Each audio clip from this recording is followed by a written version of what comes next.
Welcome to the Health Angle Podcast with Dr. Mike Headlee and Dr. Gordon Fimreite, where we'll be exploring different angles of health to achieve the best version of yourself.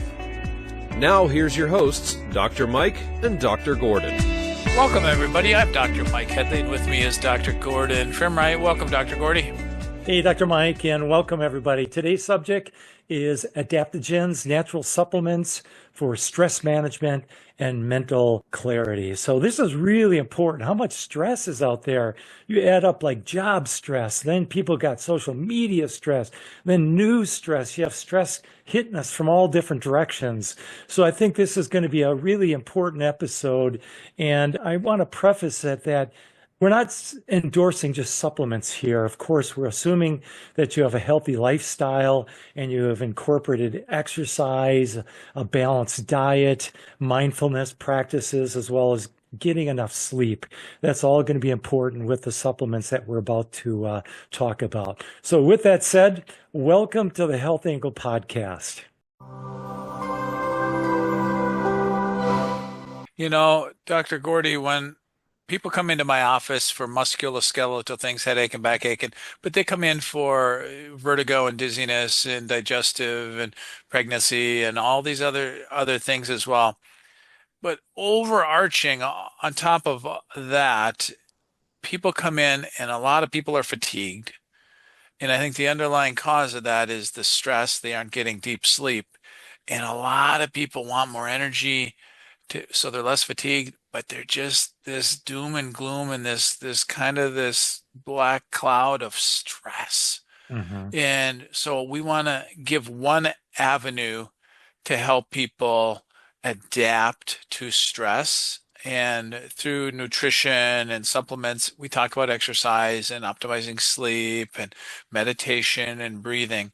But this is very, very powerful, like you said. And hopefully people take notes. And if you know all this, it's a great refresher. If you don't, take some notes and really do some research and add this to your health and wellness routine and adapt to stress even better. So with that, I have 4 powerful adaptogens I will talk about, and then I'll talk about my favorite one as well. So I think the definition of health can be summed up in one word. It's adaptation. How do we adapt to ourselves? How do we adapt to the environment?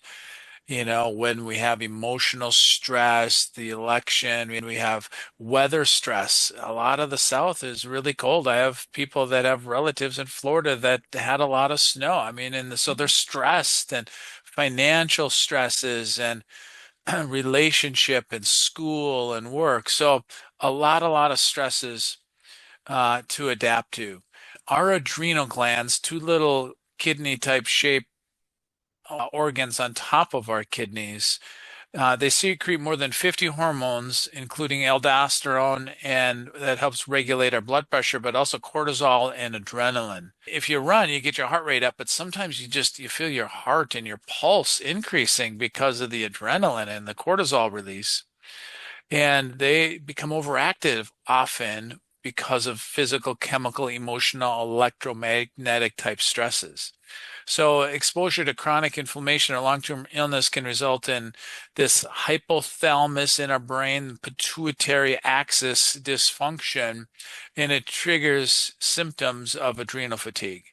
What's adrenal fatigue? One of my definitions of adrenal fatigue, Dr. Gordy, is when you take 2 or 3 days on a weekend, just to even say a Saturday and Sunday, and really rest and really relax and just like chill out.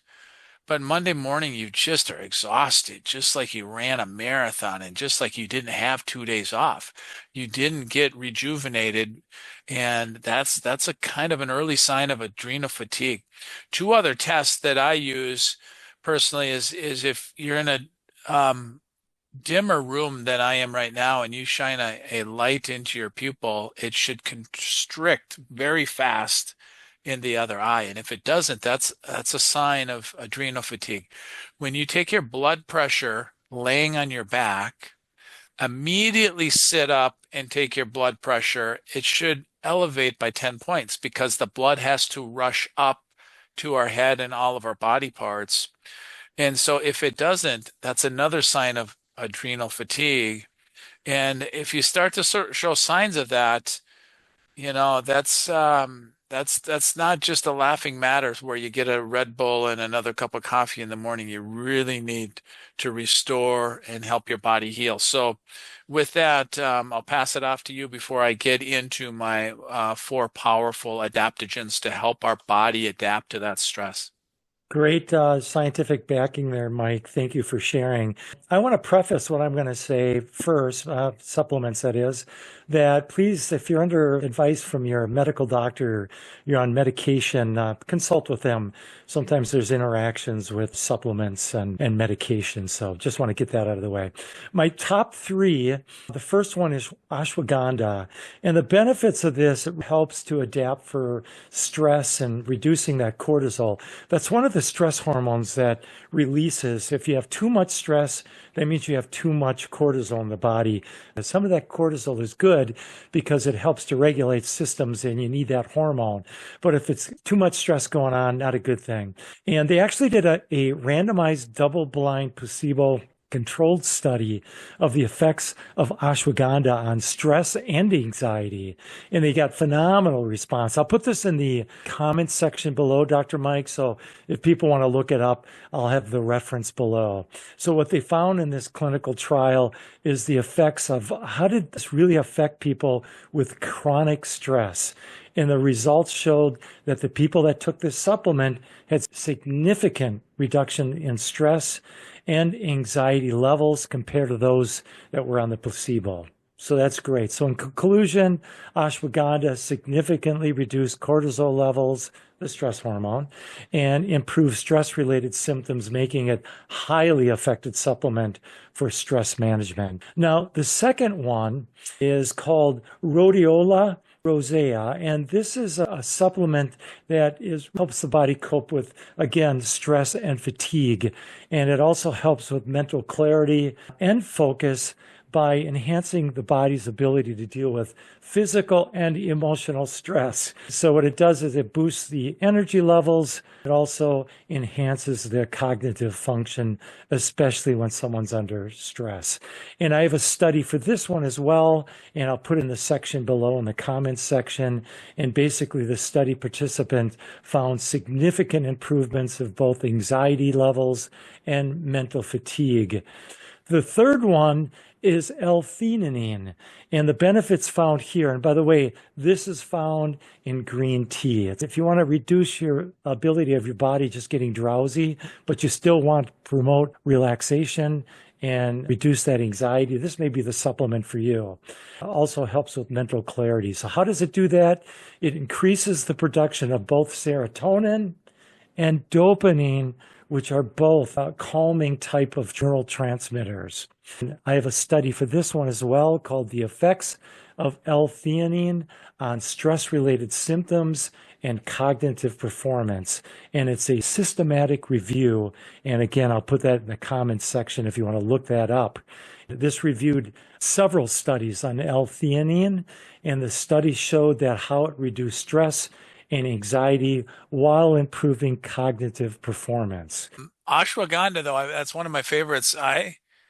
I wrote down that it helps balance our immune system, modulates our hormones, including our thyroid hormone, estrogen, progesterone, and testosterone.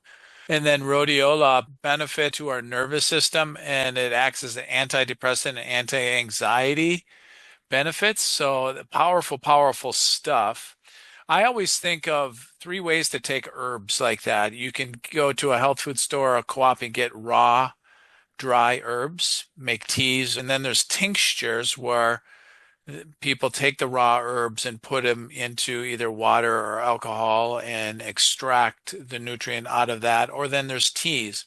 So my 3, Dr. Gordy, are Tulsi, the herb Tulsi. You can get that in capsules and raw herb. I take it in the form of a tea. Tulsi Original, stress relieving and energizing. This one's caffeine free. Green tea, like you said, has L-theanine, but I like this because it reduces stress. It's a powerful adaptogen.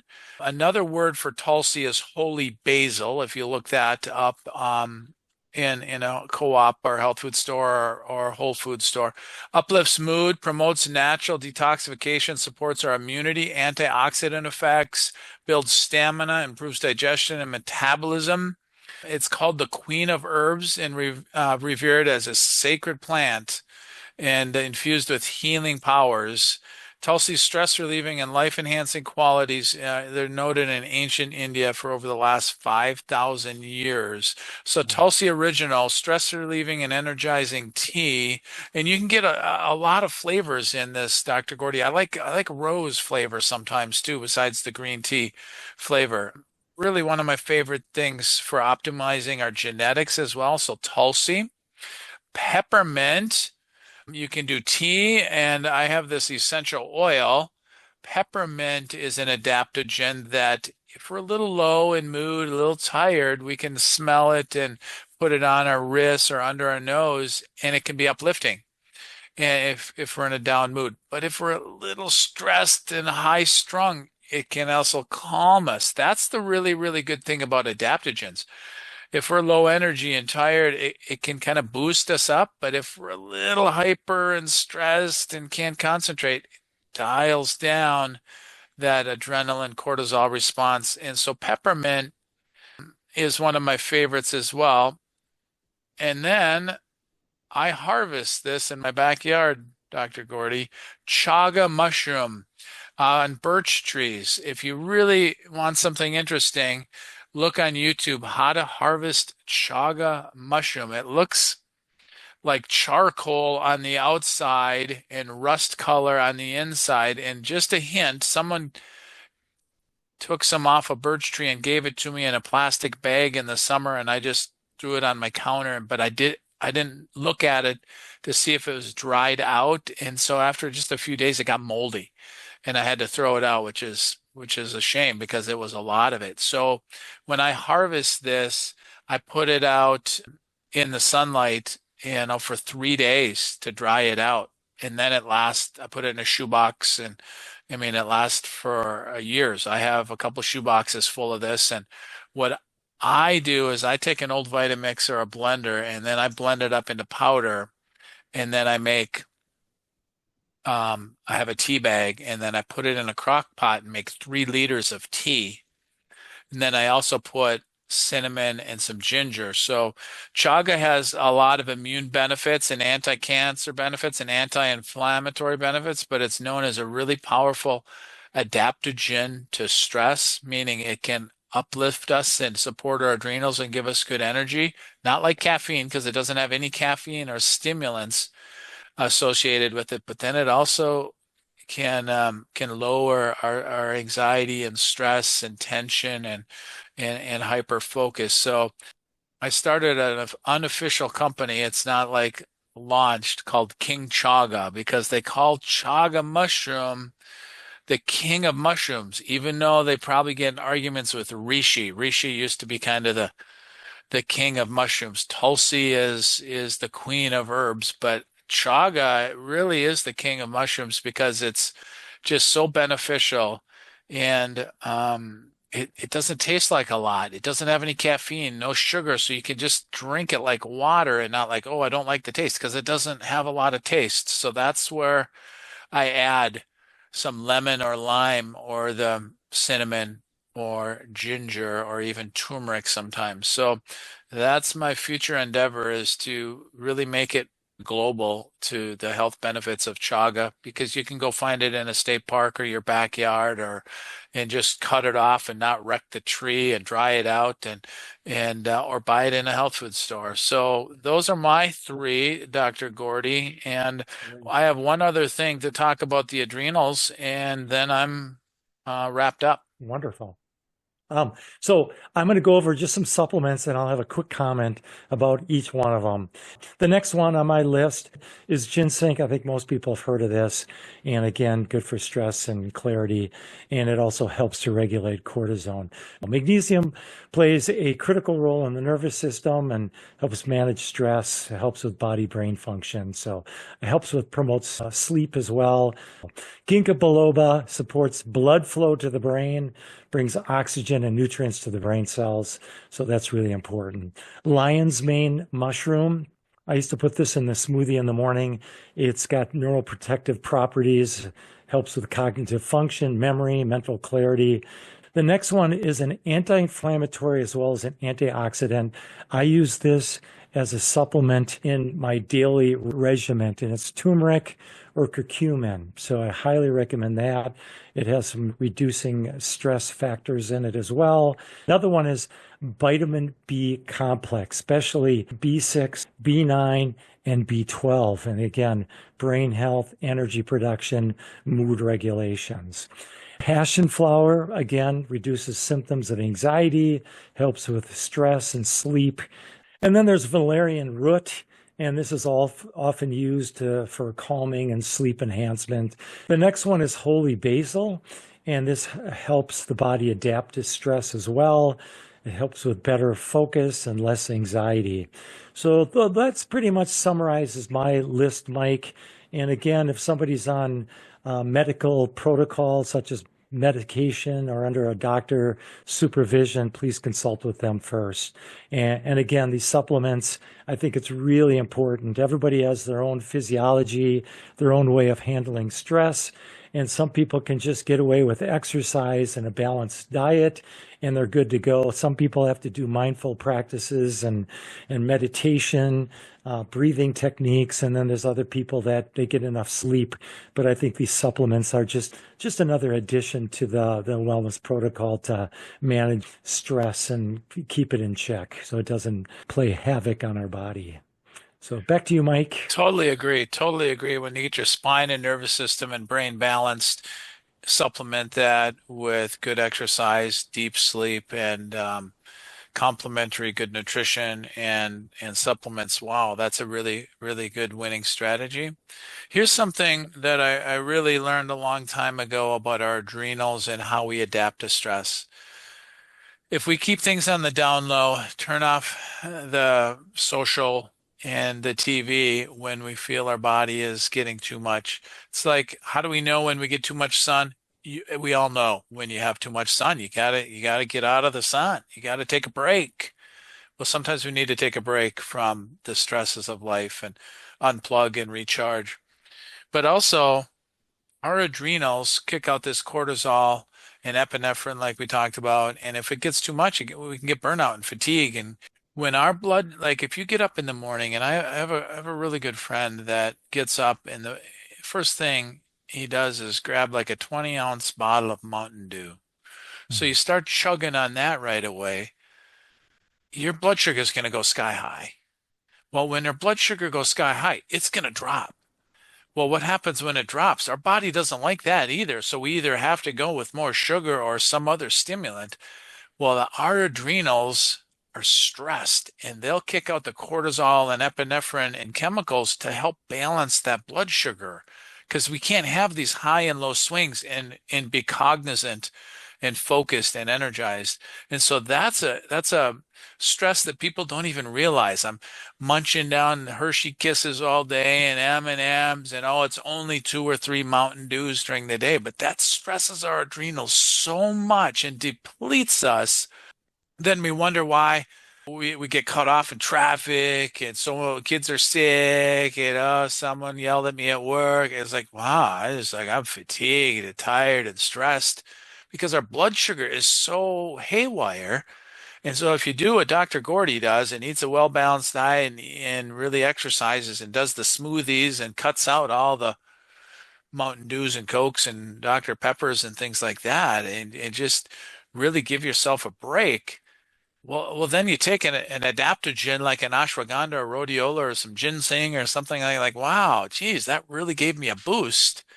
Instead of taking some supplements and go, geez, they didn't work. Well, because your diet's not working or your sleep's not working and you never get your spine adjusted. So anyway, that's my 2 cents. Yeah, great. Good information. Mike summed it up very well. So I think people have some homework to do, and hopefully they can apply some of these supplements once, if they can't handle it through sleep and exercise and a good diet. And at least it gives them something to kind of fall back on when needed or if needed. So I usually end our episodes with what's your number one takeaway that you learned or relearned or jogged your memory that you can talk to someone in your family about stress and your adrenals and adaptogens and nutrition to help your energy and your brain. What's your number one takeaway? And then what's your number one action step? Are you going to do some research next time you go to Whole Foods or look online and where you buy your supplements on what an adaptogen is and what's the best source? You're going to look up some Tulsi tea or maybe get the peppermint out of your cupboard and use that, or go hiking in the woods and look for some chaga. So what's your number one action step? If you're new to us, please subscribe, please like our content, click that notification bell, and we'll have more episodes like this one, and check out our other past episodes. So next week, Dr. Mike, we'll do an episode on magnesium. Until next week, thanks for joining us on the Health Angle Podcast. Thank you for joining us on the Health Angle Podcast. Please subscribe to our channel and catch us for our next episode.